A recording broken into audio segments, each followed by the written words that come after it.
What is up, everybody? Oh, we've got the crew back. This is great. We're talking Treacherous Traps 2. In this one, we're going to finish off what we started in the last one, and we're talking player options. What? What? What?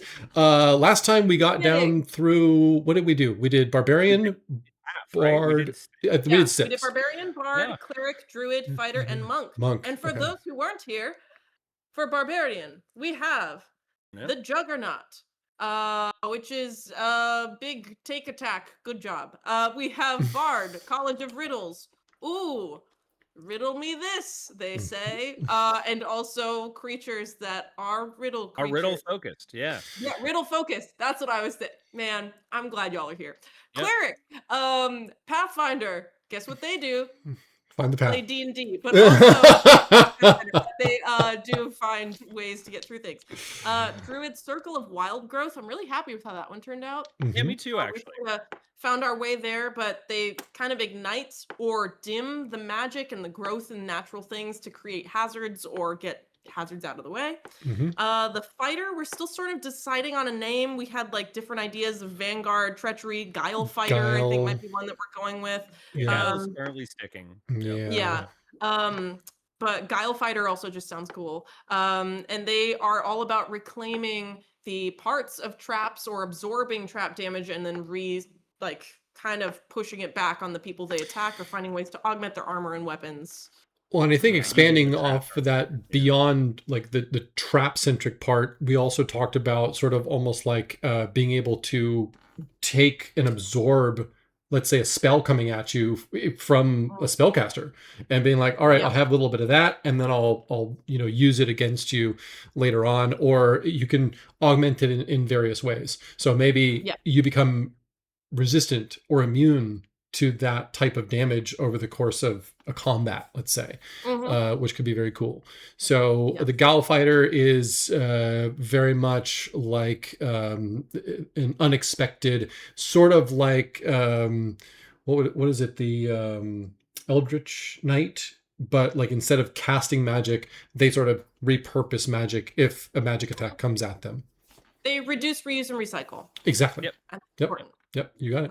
And Monk, we got the Way of Secrets, which I think ended up being cool because it's also useful outside of dungeons into just kind of understanding and insight of the mind to know where people would hide things, or also to be able to keep secrets better themselves. I think it's very fun. And it fits with them because they're wisdom and they use ki for fun stuff. But today we have Paladin, Ranger, Rogue, Sorcerer, Warlock, and Wizard to go through.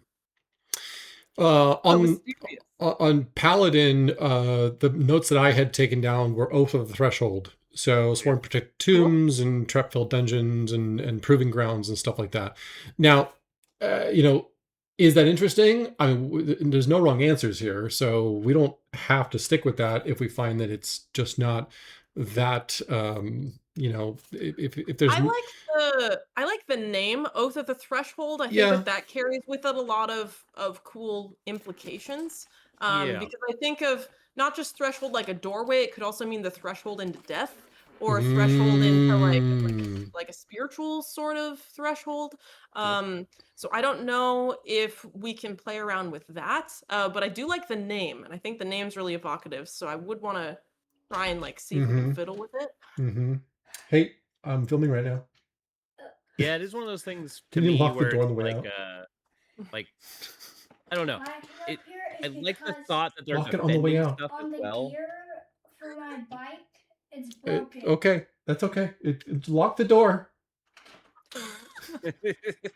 10-year-olds. Hey, it'd be so helpful to have an Oath of the Threshold Paladin to be able to... It really would. Just now, that would have been good. It's so funny, too, because... all you need, implement in your house now. Your kids won't be able to interrupt. Well, it's summer break. $5 to come in and have that thematic joke for me. Well, it's summer break right now, so it's just chaos around the house right now.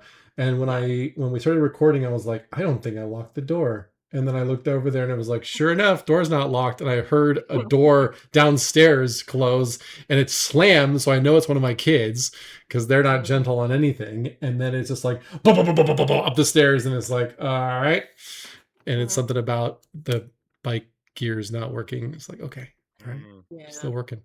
Well, yeah. So you've got a good point. I mean, the threshold could be a lot of different things, and we do up have to a lot interpretation. of classes that like subclasses that are meant to delve into dungeons and find stuff in dungeons, but we don't have one that protects them.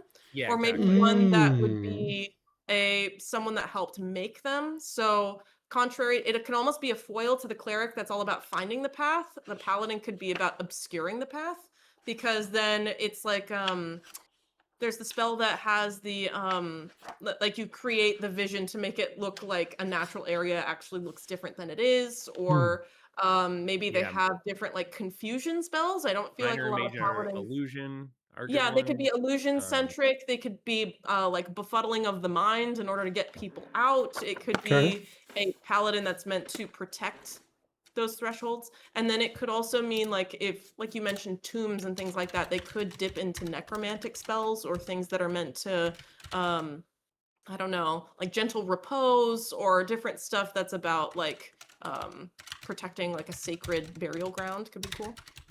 Okay. Make some notes there. And then that would also be useful outside of dungeons too, if it's just like, I have a place that I'm protecting and I'm going to make sure people don't get there. Yeah. It's not just dungeons, but could just use that for the world. Is there like a consecrated ground for 5e? Like there is like yeah. The whole area and things like that, or It takes unholy? time, but you take can. time. It's like if you cast it over a year, then like this area becomes consecrated. Okay. Yeah, because I know I had my cleric and Pathfinder had something similar, but it didn't take a year, that's for sure. But definitely took several hours. I think it was like 10 hours of. Or there's different there's different versions of Hallow. Is Hallow what I'm thinking of? It might be. It's a 5th level spell, and it's normally only clerics, so that would be cool to give it to a paladin. Yeah. Sanctuary was another one I was thinking. Is Sanctuary cleric specific as well? Sanctuary is the one that you protect a person. You protect a person, yeah, or yourself as well. Or yourself. You can do it and say, "Don't attack me." Yeah, don't attack me. Yeah. Yeah, I'm the dungeon. Yeah, but you stand in the threshold, you put yourself up, and then you become a barrier. All right. I am the threshold. Yeah, you must I am cross me. Is what they all say. If you don't say that, you're not the paladin. But I do like the thought of this kind of being closer to like a protector or a guardian or something like that. Whereas a lot of the other ones are about going into the dungeon. This is more about protecting an area. Here's an idea. So, because Hallow, I was looking at the spell. So it's a 5th level spell. Normally, when you cast, it's 24 hours of casting time, consistent touch to Hallow Ground. But you choose creature types. You can choose any of them from the list with no limit of how many, and then choose that creature's creature of the chosen types can't willingly enter the area, and any creature that is possessed by or has the charmed or frightened condition from those creatures is no longer charmed or frightened by them while in the area. But then you choose an extra effect from a list. You can give people like courage, darkness, daylight, peaceful rest, extra dimensional interference. You can there's a whole list of other things that you can do from Hallow. Normally though, Hallow is 1,000 gold pieces of stuff which the spell consumes. But if we added like a channel divinity, where no matter what, like maybe in later levels, you pick an effect that you can use your channel divinity to have it affect maybe a smaller area, but you get one of the effects from the spell, that could be cool. You get your Aura of Protection, so you could have it so maybe your channel divinity is within that area. Exactly, like within the 10 feet. That's cool. I like that. I know it bumps up to 30 at like level 20 or something like that, so it does get pretty nuts. But I mean, that's also a level 20 character. I like that, especially because they already have their auras. Yep. So we can tie it into something like that. Like their aura itself is almost like hallowed ground. I think there is a paladin that is similar to that. So we got to look into, because I remember I was doing some study for paladin subclasses. But being able to switch it or choose it, like using your channel divinity points, is so cool. That sounds so nice. That would be cool.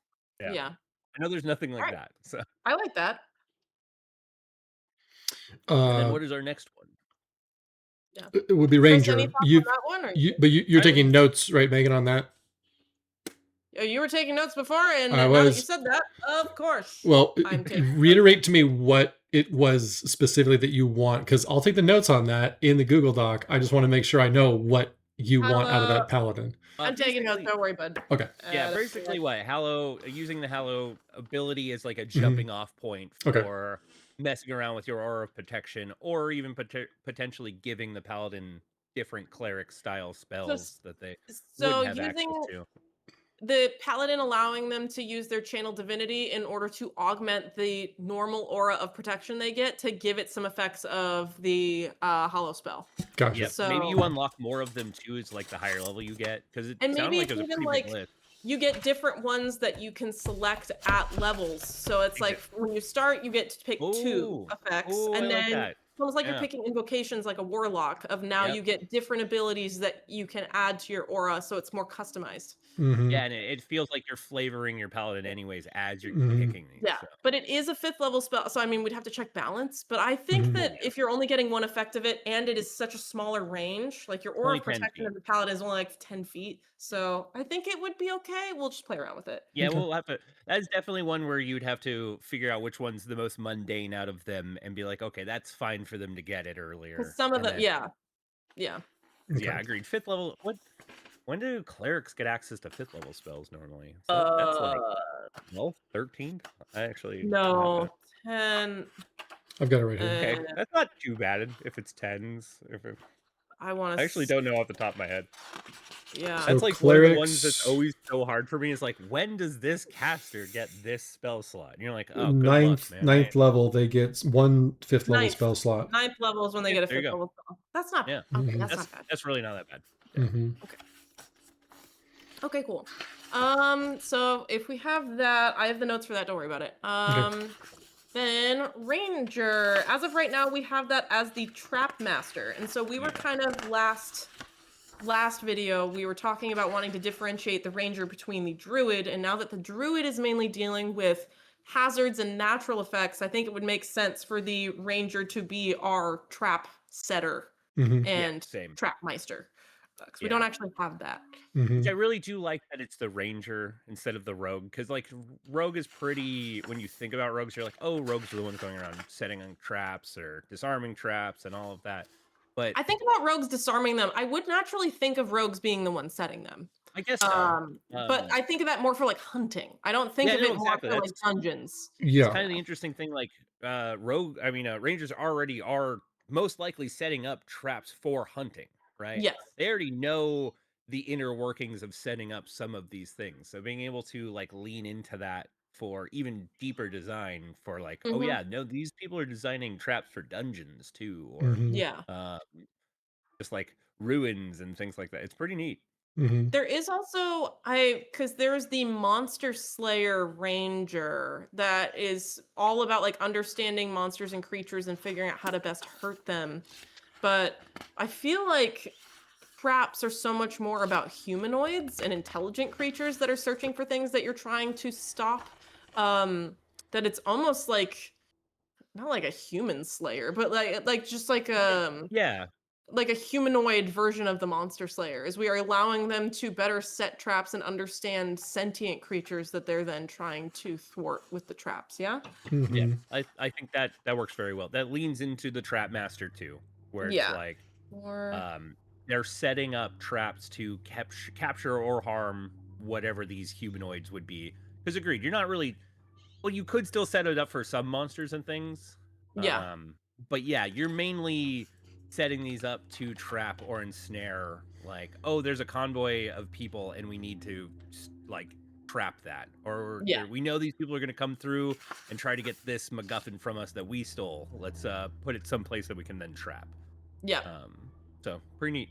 Also, making improvised traps would be really cool on the fly in a dungeon, like against your big bad or against things where you're like, oh cool, we've disarmed this, and maybe it looks like it's disarmed, but we can reset it up so that it'll trigger again when the person comes through or things like that. So yeah, resetting traps. It's different than the fighter who's taking it apart and repurposing it for his own things. It's a Ranger is resetting traps that have already been set. Understanding them is going to be the best at disarming them. maybe even being able to change a trigger or things like that. So it's like normally this would be set off as a pressure plate, but I'm going to reset this trap up to be a tripwire. Things like that. Cool. And even change the effect, keep the tripwire, but then instead now it's going to be falling rubble instead of whatever it was before. Changing triggers or effects. Yeah, I like that. Do we want to do anything with like favored terrain? Does that is that something that we want to explore, or does it just sort of regardless of terrain? I'm looking in the 5.5. Well, I mean, that's kind of something that all Rangers, I mean, yeah, that does change whether we're doing 2014 or 2024. I know we're doing for both, but Rangers and fighters in particular changed quite a bit. So did Druids, actually. Am I just not seeing that section in the 2024 5.5 rules? I was in 2014, so I'm going over. Yeah, because I remember there being a favored terrain in 2014, but maybe I'm just not seeing it. I think they removed it. They went more with favored enemy, and then they did have like yeah, favored terrain's an interesting one because to me it just probably didn't come up. Screwed depending on what campaign you're running. Yeah, it really does not come up nearly as often as you think it would. You pick favorite terrain as desert, and then you never see the desert. You're always in a forest environment. So and that makes sense. That makes sense. Yeah, and everyone decided to go on the open sea, and now you're like, oh great. Yeah. Also, the one time you're in a desert, guess what? You forgot your favorite terrain was. Yeah. You didn't even. That look when you haven't been adding that modifier the whole night, and you're just like, like, my favorite is when you realize you're like, I would have probably passed that check. 2 days later, you're at lunch, like, I would have passed the check. That's pretty funny. All right, cool. So we won't necessarily worry about the favored terrain as such, but I do like the theming is good. I do like the disarming and resetting traps, and then being able to switch out triggers and effects and stuff like that. And then improvising traps is also really cool too. So being able to use what you have on hand, hey, let's look around. Okay, we've got a pillar right there. Let's go ahead and wrap a rope around that. Take it this way, take it that way, and as soon as this dragon comes through here chasing us, it's gonna hit that rope and the pillar's gonna come on top of it, like fall on top of it, and then it's gonna be, bludgeoning damage or whatever. So that kind of thing is neat. Really like improvised traps. And I like the duality between fighter and ranger, kind of, where like especially if you have them in the same party, there might be times where like the fighter's like, oh, the ranger wants to reset it and the fighter wants to take it. Yeah, and he's like, no, we really should set that back up. And it's like, no, let me. And the druid's like, leaves, and then it's like, come on. I love the idea too, going back to the druid real quick, being able to just make stuff like that to cover areas. So like here, like the synergy of it, where the ranger sets up a trap and the druid throws a bunch of stuff on it that makes it blend in or whatever. So that's pretty cool. Very well. Especially if it's like make vines grow up and over things and just cover up the pressure plate or whatever, so that you can't see it anymore. And now you come over and step on it and boom, trap happens. So I dig that. Cool. Rogue, we've already talked about the rogue a little bit. We called it the chrono cheat, and there was sort of like a time warp that you could do. I think it would be simple enough to restrict that by exhaustion checks, because I would be wary of going to I would make that have to be like seriously overextending yourself, because you do still want them to have abilities that aren't just all at risk of being negated or being negative. Like there are some classes that have really strong abilities that have virtually no drawbacks. So I would say like maybe for super overextending yourself, yes, maybe exhaustion, but I'd be worried about having it for like being the penalty for every ability, because this is like its whole thing. Yeah, my thing is I would probably do it as like per day uses sort of thing, kind of like after a long rest you get them back, but you can go over it, and that's when you start and doing overextend. Like it's almost like there's an optional rule for spell casting. I know when it's like if you're out of spell slots and you're in a moment of like dire need, you can attempt to cast something without having the spell slots required, but you can greatly injure yourself or kill yourself. Like we could have fun with that, where if you overextend yourself, now this is a risk you're taking because you're playing with time too much. I think that that could be cool. That'll work. And that's fun flavor. Yeah. So you can do X number of time warps per day. If you do more than that, you've got a con save, taking exhaustion on a fail. Yeah, I love the fact that like you're zoned in, you accidentally cut the wrong wire, you see that everything's going to explode, and you're like, all right, go back. All right, we're cutting this one. Yeah. Well, there's also the what is it? I think it's commune or something like that, where every time you commune again within a 24-hour period, there's an additive 25% chance that you don't connect. Or I think scry might be like that. There's already a might be like that as well. In a few cases where like if you try too hard, then there's a chance that it won't work, and then there's a chance that it's harmful. I think we can play around with that. I like that. Okay. Cool. Obviously, more refining to do on all of these, but this is getting a better shape on all of them too. This is good. Yeah, to me, the best way to make subclasses and things like that is to get your theme, like what you know you want, get the main ability, like okay, this is the main thing that we're going to try to focus on, and then start theming it, flavoring it, and making it like better as you level up, essentially. That's the majority of the time how they go. But I think playing around with the rewind rogue too, because it's going to be so thematic with like loss of time. You could also play with memory. So maybe you could give the rogue like, because obviously you're dealing with magic in order to be able to rewind time. I wonder if later levels you get something like a modify memory or a like I could totally see that. Or you also play around with the idea of you forgetting. So it's almost like the feat where you can remember anything from the last 60 days is maybe you start to dip into your character might forget things from the past days because now they've been playing with time too much. So that could be really role play. Like, I like that. You could have a lot of fun with the RP opportunity for that one. Yeah. Yeah, to me, out of all of the subclasses so far, this one just sounds so fun to play. Yeah. Just because it's like the fact that I've always liked time magic and being able to just manipulate time on anything like that. Or maybe you walk up to someone, you have a conversation with them, right? And you start trying to plant the seeds and you're like, that didn't work. We rewind back. We're going to try this again. It's kind of or neat. You can talk with people and then suddenly as you leave them you just decide they don't remember you. Maybe you rewind time for them. Maybe you gain the ability to start making it more targeted, and then there's so much fun opportunity there. It's so neat. You're like, we had this conversation just a second ago, but I rewound time and I don't need to talk to you anymore. But then also if you fail, it's you that forgets. Maybe it's you, like it's as if that conversation never happened. You're like over there like wobbling your hands and stuff, and they're like, dude, this is weird. This is the metagamer's nightmare. You have to pretend you don't know something. And oh my god, you're just you're just Jedi mind tricking them, but they're like, what's going on? Why are you? But it's like you reverse and you go, oh no. These aren't the droids I'm looking for. You're so right. Man, guys, I messed it up again, and they're like, you told us you got the info. Whatever. God damn. That's so funny. Yeah. Don't worry, dude. You got the info. You wrote it down, and you're like, oh my god, it's my handwriting.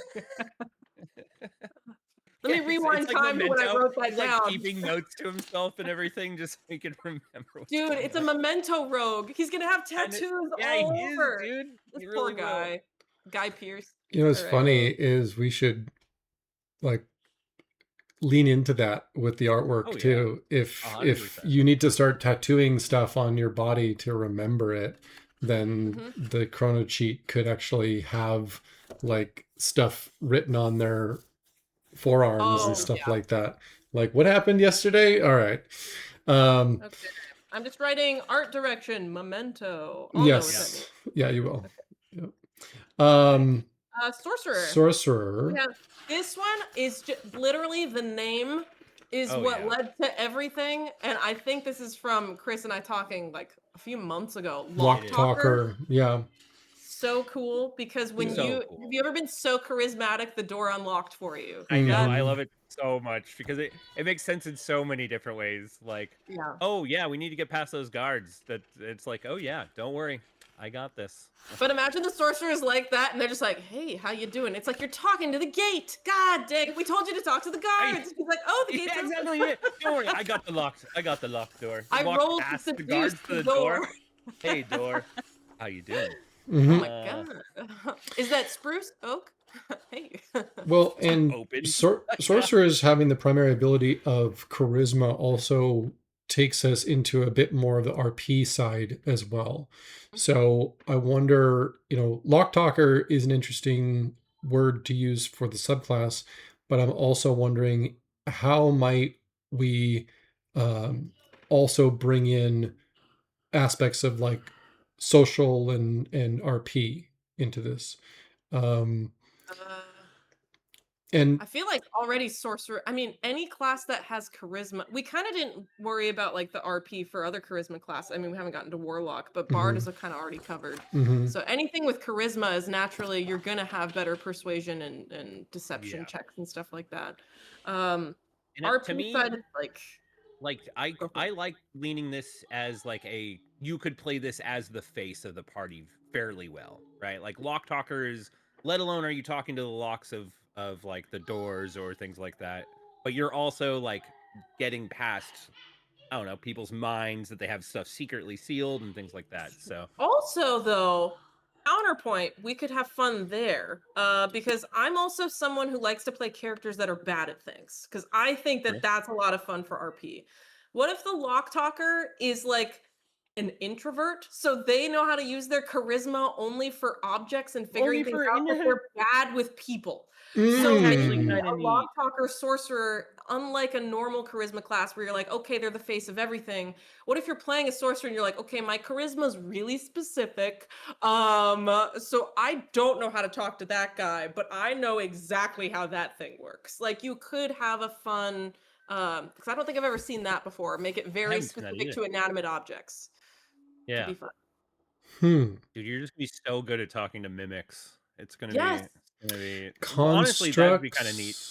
Like constructs, mimics, like basically inanimate objects, like that normally would block your way or things like that. Being able to, like that face on the door, right? We keep talking about that. It's just like, okay, cool. Yes, I'm very good at figuring out you're doing a riddle here. I can talk to you, but the guy standing next to the door, I'm going to ignore you. I can't even look at you right now as a. It's almost like a neurodivergent, subclass. It's like bringing in aspects of yeah.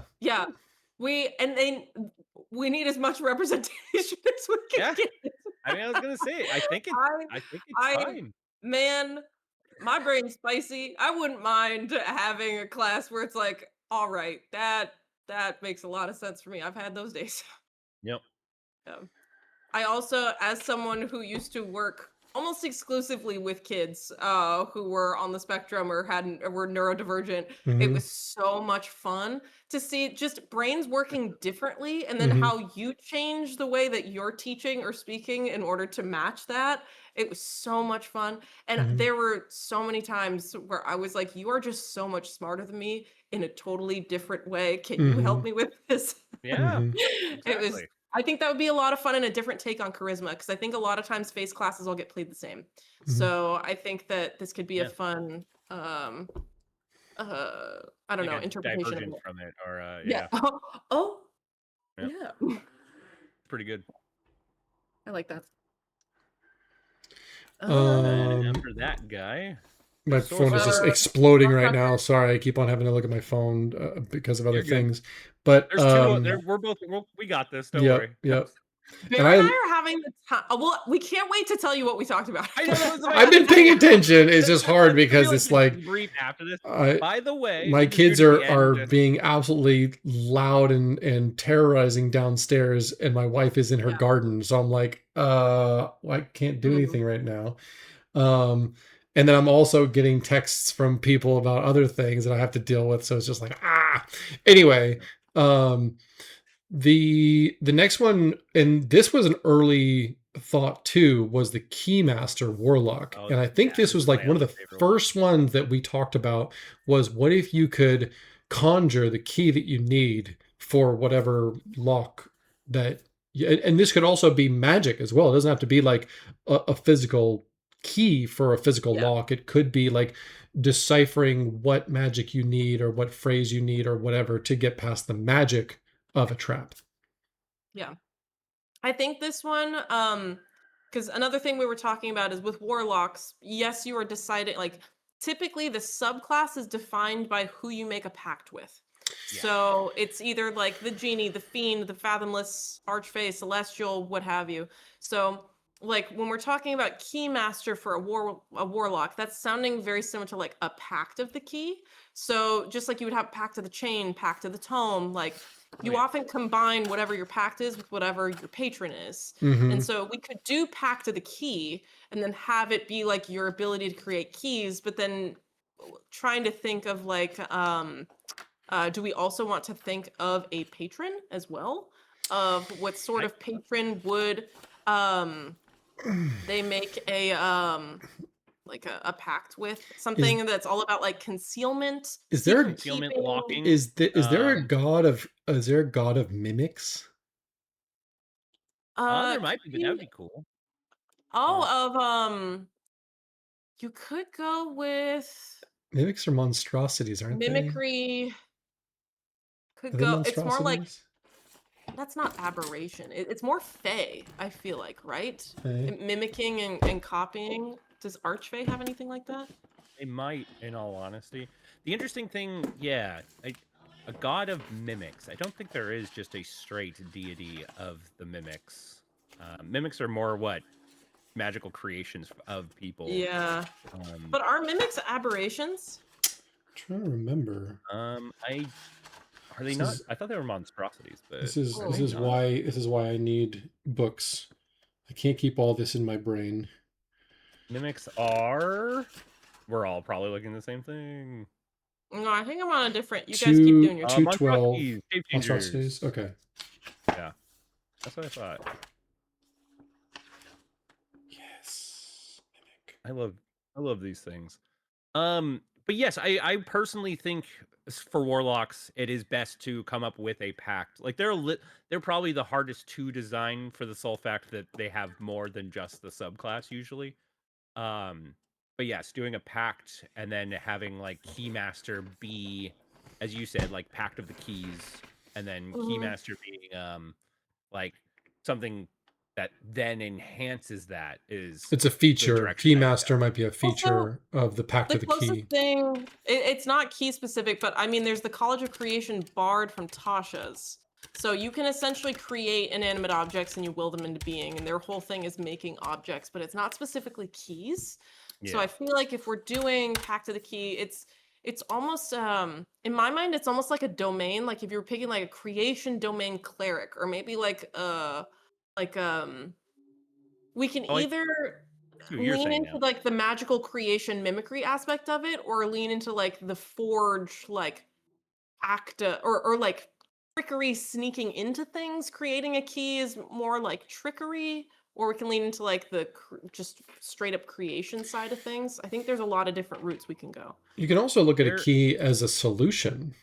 So you could have something like, what is the key to discovering the the thing that you need.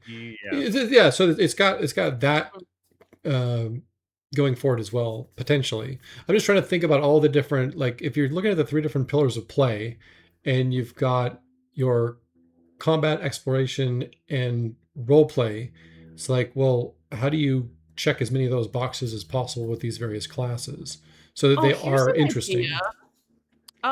So I was looking at what I was thinking of is if we went with either a patron being a lich or an aboleth.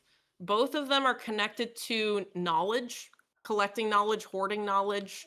Aboleths, I think, traditionally are said to predate the gods. So their whole thing is like collecting knowledge and keeping it perfectly. So if they were a patron for someone who is all about finding answers and getting into places to get them, we could have it be more of a knowledge domain warlock. That is then all about finding answers and refusing to let things be hidden from them. That could be cool. I like the fact that it's an aboleth that we're leaning towards. Because if you're getting a key, the entire thing is you can't tell me what I am allowed to know or not, and where I'm allowed to be or not. So it makes sense that the patron would be like, I'll get you wherever you want to be, because you do deserve to know whatever you like. And I also would like to know this information. Yes, because they're also getting the info from the person they made a pact with. So it could be like you're not sending money back. It's not a devil trickery thing. It's all about just gaining and hoarding knowledge. Could be fun. I like that. I like that a lot. That's so definitely. It could be. But keys being one of those things that gets you the knowledge that you need. You need to be able to conjure keys to get into the vault or whatever it may be. Combinations could also be something too. What if we did that for the name of the patron? So you've got like Archfey, Fathomless, the Great Old One. What if ours was the Collector? It's someone who hoards everything, including knowledge. And so they're like, you don't need to give me anything. Just tell me what you find. That could be a cool patron. I like that. Okay. It's like, at the end of the day, it will be mine if I really do want it. So yeah. And it's like, all right, that is information to do with what I will. You will use my powers to get in as many places as you can. Yep. And then, good, I know everything you know. Like, that's pretty cool. And I just need to know what's in there. I didn't need to know what the name of this is. I need to know. It for me. I know who to kill. To get it if you need it. Yeah.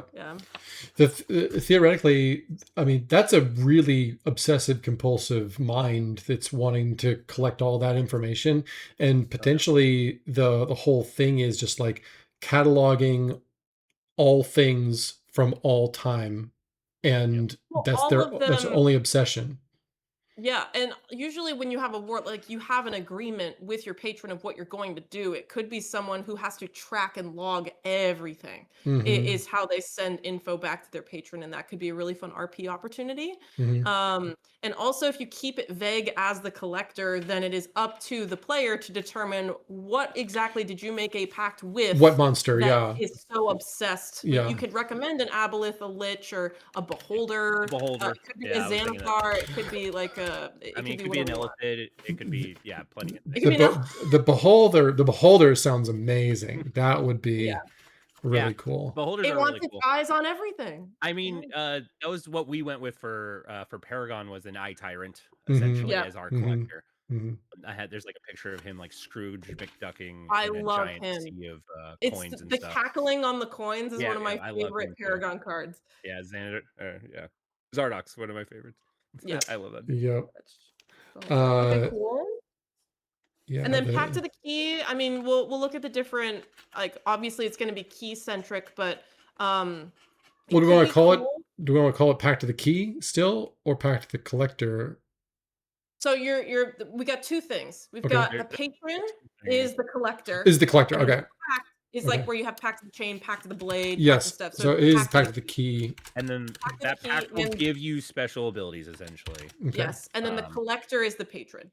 Yep. Yeah. Warlocks are weird. They've got two things. And then we probably also have related invocations and things like that. So we get there. And then there's also the we don't do anything for Mystic Arcanum. You just choose a big spell. But yeah, Pact of the Key, it could also be interesting if you do if you were able to give your key to someone else. So like maybe if you're Pact of the Key and you're able to create something and pass it along to someone, so that way maybe if they're holding the key, they get some sort of benefits or they get access to your knowledge while they're holding the key. That could be fun to play around with. I also like the fact that you could lean into like the summoned weapon sort of thing where they can actually summon like key to use and things like that.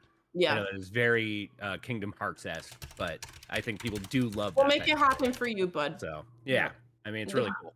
This is for bear. That's for me. That one's for me for sure. Yeah. And then Goofy and Donald are there. It's really weird. It's Yeah. really strange that they have to show up every time. Yeah. So weird. No, is that Cloud?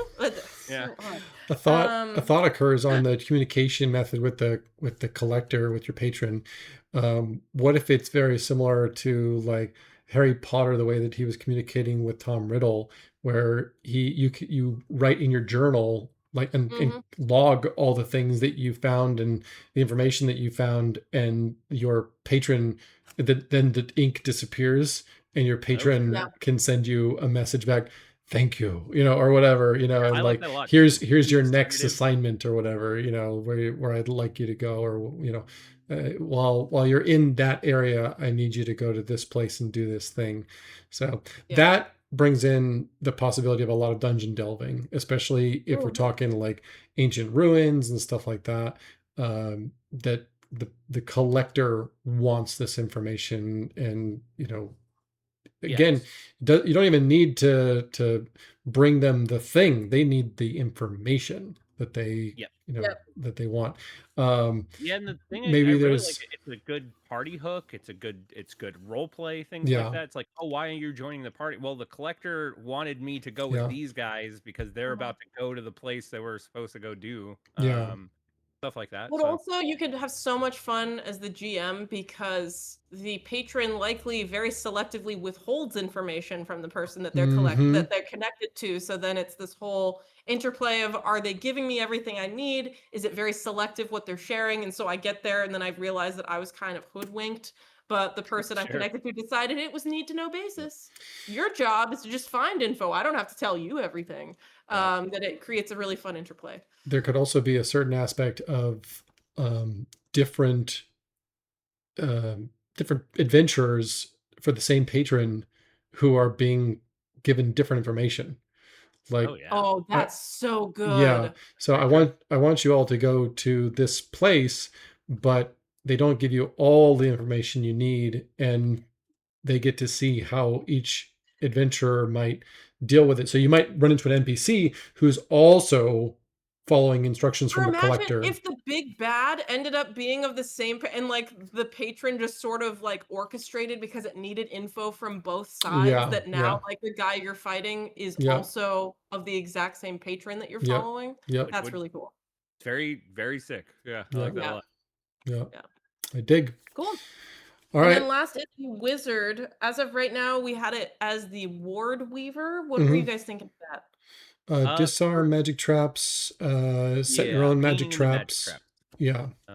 They're like the wizard you'd hire to go set up glyphs and things like that in dungeons, or would go and remove them from places where you no longer want them and things like that. But very very magic trap oriented, because we don't have, like, we have the kind of like the ranger that would go set up repurposed traps, right? This is very similar, but in the vein of magic instead of just physical traps, essentially. I know that maybe we could just make them kind of night and day, where the ranger can change the trigger of like what mechanical traps and mechanical and things like that, where the wizard can do the same thing but for magical traps. I think we could probably figure out something that's more along the lines that's just default to the wizard, but that's where we started. So I think, in my mind, because there's already a few spells like it doesn't really take a specific sort of caster to set some spells that go off later, or there's like, if anyone has a glyph of warding, then essentially any wizard could set a magical trap for someone else. So I wonder if we can create a way, because if you look at the way that certain wizards already work, like once you pick a school of magic, you're really good at that school of magic and being able to change that school of magic to your benefit. Like evocation wizards can protect people from certain effects of their spells or things like that because they're just really good at those things. So if we want to focus in on that, it's not just setting magical traps. What if we had like a rune hacker? So it is a wizard who is specifically like, they can set glyphs of warding and set traps, but now they change the parameters. Or maybe you can change the parameter of a spell. So it's not just for traps, but like maybe you have situational, like maybe just for this thing, only I can double the distance or set off this touch spell from 30 feet, or I can do something specific that normally you can't do with these spells because I'm all about like hacking this part of the weave in order to make it function differently for me. Is there anything there? Potentially, yeah. There's also, how do you spend, do you spend spell slots to do these things, or is this sort of on top of that where you are storing magic and it's actually being done via some other method, so it's not Yeah. costing you your combat spells, let's say, and instead it's part of your subclass that you're Or able maybe to you do these wake things. up because wizards are prepared casters. What if it's a Hmm. thing that you do like at the start of every day? You pick a spell or you pick two spells, maybe as you continue leveling up, that you hack in a certain way. So it's like as you prepare your spells, now you've just got one or two special spells that you have edited in a certain way that you can edit them more as you level up.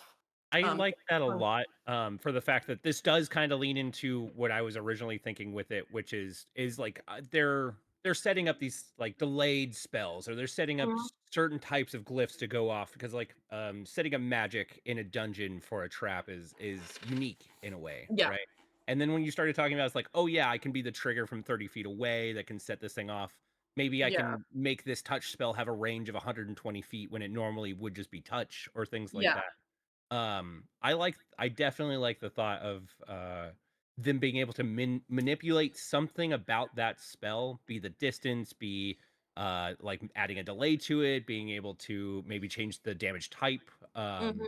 And just every morning they prepare that spell or whatever that couple spells is as they level up, And I like and if they you play around for flavor, because wizards are so normally very bookish, I feel like these are like the bad kids at school who are like, yes, I have to spend every morning writing these spells in my stupid book.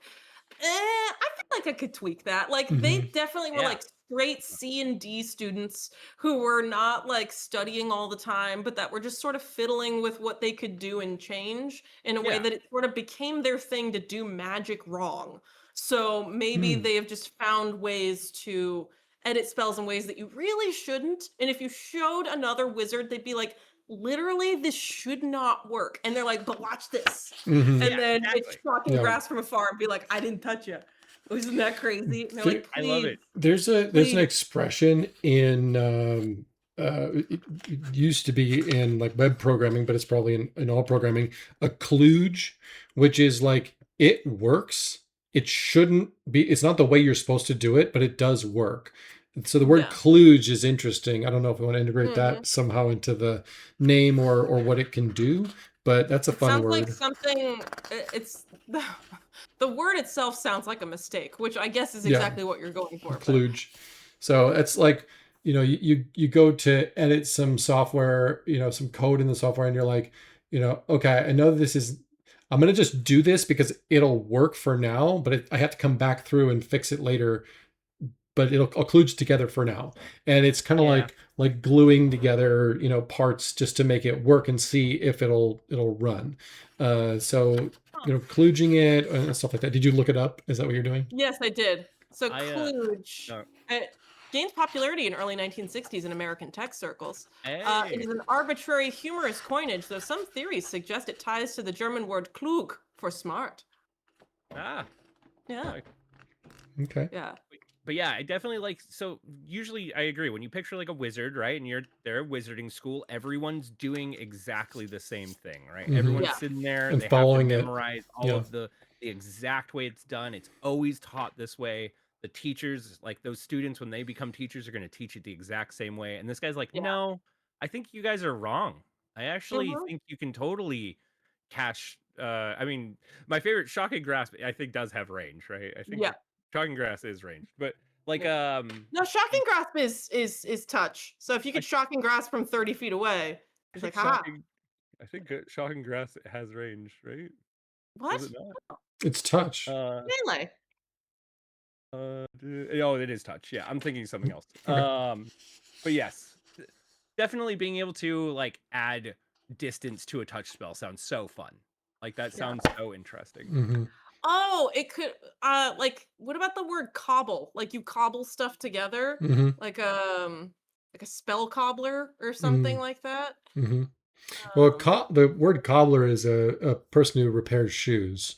So but it also cobbled together yeah. means like you're just throwing it together. Okay. Yeah. Technically, Kludger.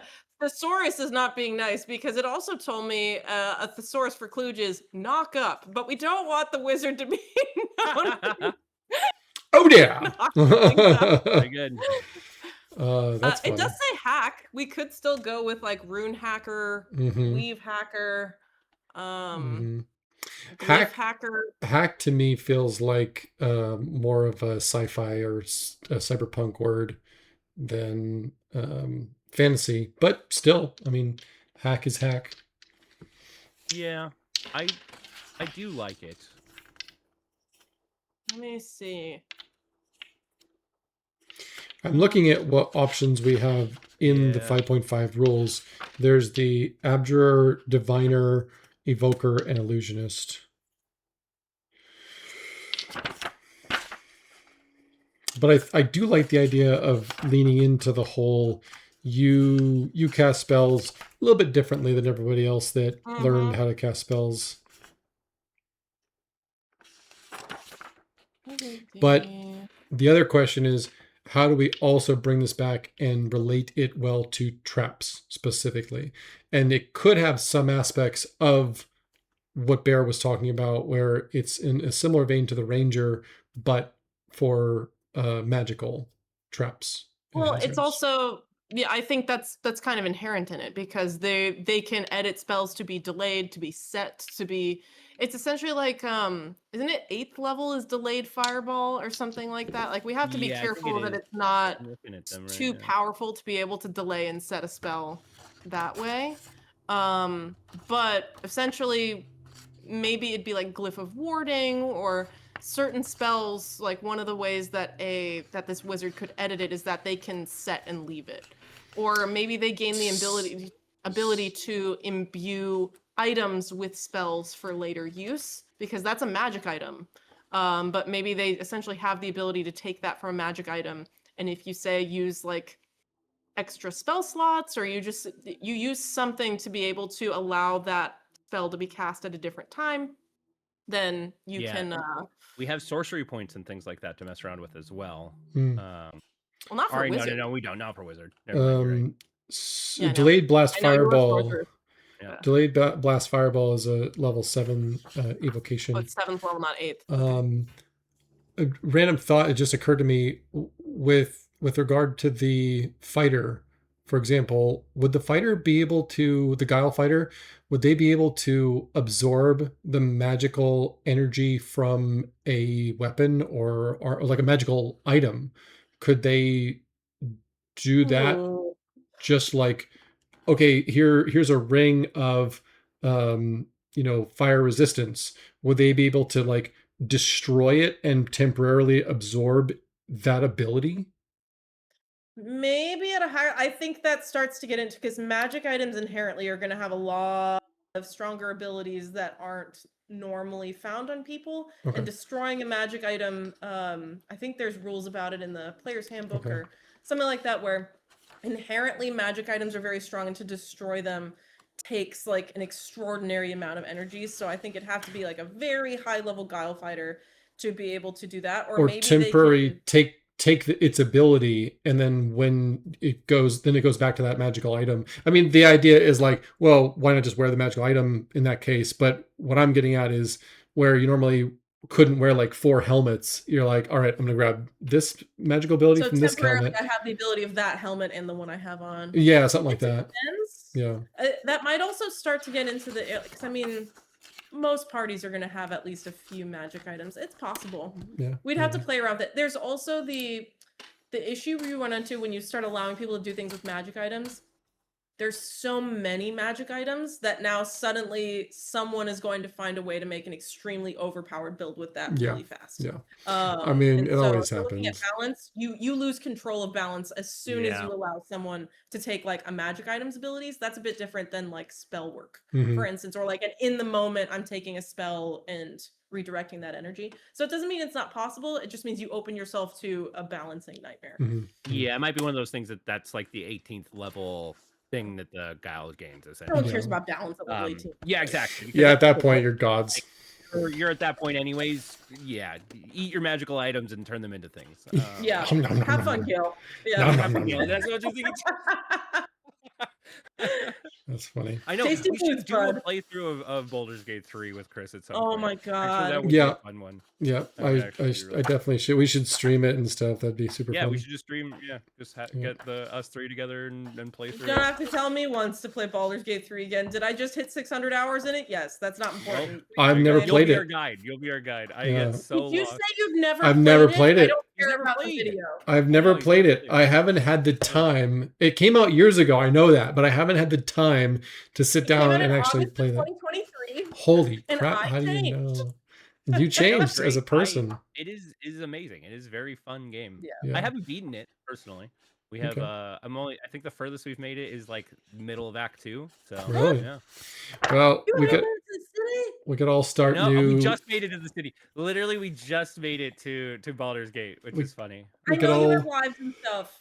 I know that, and I'm trying to understand it and feel it in my heart. I got a wife and 2 kids. How am I supposed to? I play it with my wife, and we have a myriad of games, and she has to want to play, and it's one of those things where it's like, I guess I could play by myself. I have a family and a fulfilling life. Yeah. It'd be fun to do it on you guys would play Baldur's Gate 3, comment down below. I'll play. Yeah. I'll play. We get a single comment that's not Megan. No, hey, if you hadn't said that, I was about to make 10 dummy accounts. I know. Dude, I feel like it still will be you. It will be your account. That's hilarious. Sorry. But yeah, I really like that. It's funny looking through this list. Chill Touch is the one that I was thinking earlier, where it's like, oh yeah, Chill Touch is 120 feet. 120 feet. Yeah, even though it says it's touch. It's funny when they do that, where you're like, oh, there's touch in that name. Clearly, Chill it's Touch always. Yeah, I'm like, it should be called Chill Touch that guy over there, and then that Chill Touch that guy. To but yeah, I think so far the wizard to me is shaping up, right? Like, I think you're right. Being able to delay certain spells and things like that gets very strong very quick. It's one of the reasons why delayed fireball is 7th level. Yeah. But how many other spells have a delayed option? I think fireball's like the only one. It's just the glyph of warding is you can store a 3rd level or lower spell in the glyph as part of creating it. So it's like you can do that. It makes it more obvious, but I mean, I think it's just going to be coming down to mechanics. I bet if we limit it to maybe there's like we select what spells they are able to delay, or just like we let them pick from a list as you level up. Yeah, or maybe there's attributes, and depending on what attribute you're trying to change on the spell, it's like you get access to those, right? Like, oh, you can make touch spells like 10 feet, right? Yeah. So it's like, cool, you can actually go one away, but then later on you're like, oh, that's a 30 feet range that you can add to any touch spell and things like that. It almost makes me think, I don't know if you guys are familiar with blood hunters, but blood hunters have the so they take their, like, not tinctures, but it's almost like a witcher. They take their potions at any point during the day that they brew, and it affects them, so it like allows them to do one thing, but it hinders them in a different way. So like you have advantage on all int checks, but disadvantage on all dex checks, or you have plus 10 to your initiative, but you have disadvantage on all death saving throws. It like gives you a boon and a detriment. I wonder if we can do that for like weave hackers, where it's like spells have increased, like maybe it doubles the range of spells, and if they are touch spells, they are now 30 feet range. However, because you hacked it that way, it negates a different part of it. So it's like a give and take. We could give them very set options of which type of hacking it allows them to do, and then sort of leave it like a menu to pick from. But again, now it's getting into like so many different spells do different things. I don't know. We'll play around with it. Yeah, I was gonna say maybe it increases the amount of spell slots that you need to eat. Maybe you have to eat like a third and first level spell in order to hack a third spell. Things like that you could start trying to do. There's also, going back to your idea about like how everyone else in the class was doing it from the book, and then you were like, wait a minute, what if you did it like this? You could have a spell that would normally, let's say, deal lightning damage, but you modify it to do poison damage instead, or whatever. Yeah. Well, that is the shoot. What's the wizard that at a certain point you get like your signature spell? Is that spell mastery? Oh, actually, I've not played wizard. It's an 18th level wizard. You get mastery over a spell. You get a first level and a second level wizard spell that aren't in your book. You cast those spells at their lowest level without expending a spell slot when they're sent off. So it's like you almost get to pick your signature spells. Signature spells is when you reach 20th level. You have your signature spells that do something different for you. So maybe instead of having it be an every morning it is as you level up, you get signature spells that you do differently. And so it's always that thing. You're not changing it every time you prepare it, but you always have this spell prepared and it does something different for you. That could be like my acid splash does lightning damage just because I decided just because I said so. Yeah. Well, you could even do something where at higher levels, let's say it's going to deal 2d6 damage, but you can do 1d6 lightning, 1d6 acid. Like you're modifying them the way that you see fit. So it's kind of like a signature spell, but it's just replacing the damages and stuff like that. And how warlocks can take invocations to edit their Eldritch Blast. You can get Agonizing Blast to make it push and pull. You can increase the damage. You can make it like twice the range. Like if we maybe use that as a guideline, maybe we can have that so that way it can impact their stuff. So maybe it's like they edit a cantrip and maybe like it affects like one of their later spells as they learn to hack it. Yeah, I think ultimately with this one, I think you're right. It will need a curated list of these are the cantrips that you can hack, right? Otherwise, this is going to be so easily abused by that one person who has nothing to do but find a way to pick to make the most optimized character that screws everyone else over. There's that, and I just feel like the decision paralysis of, okay, I'm playing this thing, and you're telling me I have all of it. Like, what do I even want to do? Like, I have to now figure something out. Like, there's a list here that's like, oh yeah, choose a cantrip. Now you pick a cantrip. These are the things that you can change. You're like, oh, okay, this is easier. Yeah. More like going to a restaurant and instead of like walking in the chef being like, "What do you want to eat?" It'd be like, but it'd be fine. Yep. He's like, here's the menu. Here's the curated. Going into feats for just a couple minutes here. A little bit of time. So we'll come up with some names later, but we had some ideas on things like having advantage when dealing with arcane hazards, unnatural hazards, natural hazards, magic traps, hybrid traps, mechanical traps. So those would all be like their own individual feats, perhaps, which we'll come up with names for. We did have a reflexive evasion, which gave you a quick reaction time. So perhaps if there was something that was going to happen, you have dexterity, like advantage on your dexterity saving throws, the ability to have advantage on your initiative, that kind of stuff. We had a glyph ward, which was advantage on saving throws against magical traps. Trap-wise, advantage on perception and investigation checks when it came to traps. But I put a note, is this too close to the Dungeoneer feat, which is already in the game? The Lockbreaker expertise with picking locks and deciphering combinations. So the deciphering combinations of like a combo, some sort of thing with a bunch of dials in it or whatever, some mechanism that, controls whether you can open or close the thing. Riddler's Mind, advantage on deducing the answers to riddles. And then Dungeon Cartographer, able to draw dungeon maps accurately and stay oriented to the cardinal directions. I think I would be wary of them becoming too specific. Because I think just like we did with the subclasses and making sure that they're useful outside of dungeons, I think if we can find a way to keep those things but make them a little more generalized, so it's like the knowledge you learn from dungeoneering is also useful outside of dungeons and trapping stuff, that might be the way to go. Because at least as of right now, it sounds like they're so hyper specific that at least unless you combine multiple of them, that it'd be like okay, that does not feel nearly as useful as XYZ feat. Exactly. Or why would I take that when it's more like RP centric or it's so hyper specific? Yeah. Well, I think these started as how they would apply to traps and dungeon delves specifically, but can be expanded out to other things. You know, again, those three different pillars of play. Yeah, and I think looking at dungeoneering, kind of like what you just said, as a feat is interesting because when you look at that one, it does give you a ton of stuff specific for dungeon. It gives you like 6 or 7 things that are all specific for dungeons, but it's one feat, right? Yeah. So you're picking one feat and you're getting everything hyper specific for a dungeon. So kind of like what you said, where if some of these you could just group up, right? Like the ones that are all like you get a bonus on all different types of traps, right? Yeah. Like, and then if you just pair that with an ability score increase, if you give them at least a +1 and then something else, then that becomes a more robust feat. Yeah, that's the other nice thing that we have the nice advantage of is if you tack on just a +1 to an ability plus this cool thing, it's usually enough for someone to be like, you know what, maybe I'll hyper focus into that because I'm also still getting the dexterity I need.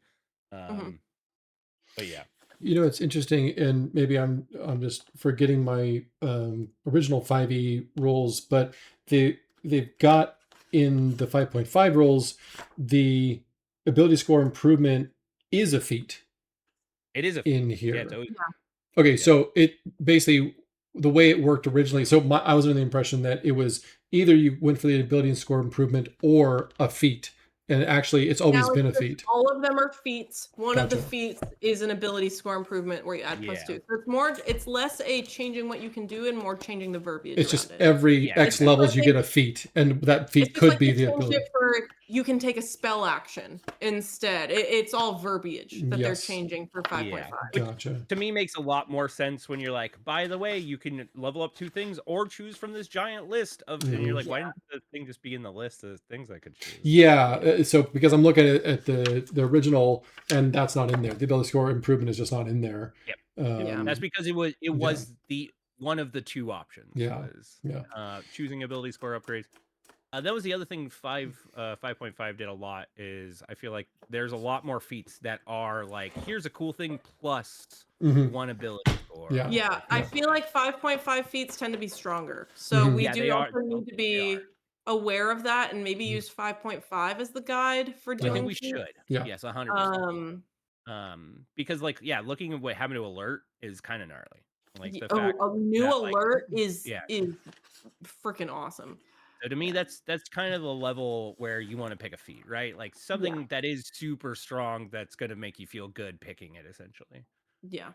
So I think we'll take a look at that because also feats are tough for me. I feel like it's kind of difficult to figure out what to throw in there. But I mean, if we look at something like a like tavern brawler giving help with like improvised weaponry and stuff like that, I wonder if we can do something of because obviously we'll have like the ranger and the fighter doing stuff with traps, but maybe if we have a trap centric feat of if you want to improvise traps or things like that, because there are some feats that are very similar to class abilities. So if we want to do 1 or 2 trap centric feats, that could be a good guide. And then just in general, if we want to continue with that, like the secret finding stuff that we're associating with a monk, maybe we can have a like secret finder's feat or something related to just understanding hidden knowledge or whatever. Well, when we have all of our subclasses locked down, I think that pulling parts of those subclasses out to make them feats, to make it to where it's like, well, you don't have to be this to get this really fun little thing. That's just like, why not have that? That's a fun thing. Yeah. So, where it's like, ultimately, yes, if you wanted to like hit the max level of the subclass, you have to be that subclass in order to get like But the you want a true taste of crazy it. benefit. Yeah. But maybe you want to add spikes to your shield because that you think it's cool, Yeah. or like being able to improvise traps on the fly because you think that's cool. Like you don't have to be a ranger to do that or dip into a couple levels into ranger. You can just take this feat. You can get the bowl of soup as the entree, or you can try a little bit as an appetizer. Exactly. That's Yep. You get the cup instead. Yeah. Very cool. All right. Well, I think we've got a lot of good stuff here. Between my notes and your notes, let's put them all together and see what we come up with. But this is looking really cool. If anyone's curious, I like how the subclasses are turning out. Yeah. Very, very fun. If anyone is curious, we did get a sketch for the Guile fighter, which is what we're currently calling it. And we're going to put that up on our pre-launch page as an update. So we're going to put that together, and that should be live by the time this video is. Check it out. Get those updates straight to you. Once again, go download the Random Trap Generator 2 PDF. Go try it out, mess around with it. Yep. Submit your own traps if you would like to see your traps in the book. We're looking at putting those together, all the ones that are submitted so far. We're going to take a look at those. Actually, the next video we do, we might want to just look at those and see what people have come up with and just start to add more details about them and write them up and put those into a PDF that people can download. That'd be cool. All right. Awesome. Well, thank you too for being in the video today. Appreciate it. Love all the great ideas. And until the next video, definitely check out the project, share a link with your friends and all of that. But or don't. We don't care. Well, I care. but until I was using psychology. Or don't. It's fine. You guys don't have to. We hope you do. We hope that you enjoy the stuff we're making here. Now. Well, yeah. It's so funny. Now I actually don't know if it's working or not. Now I'm really confused on what's going on. I don't have the high like deception stats. I've got the high charisma, but it's mostly like, just persuasion and stuff like that. Look at this face. Look at the face down there. I'm making a face. His face. He's making a face. All right, and then everybody. Megan's coming in with the pure deception. All right. Thanks, everybody. And until the next time, happy gaming. Bye. Bye.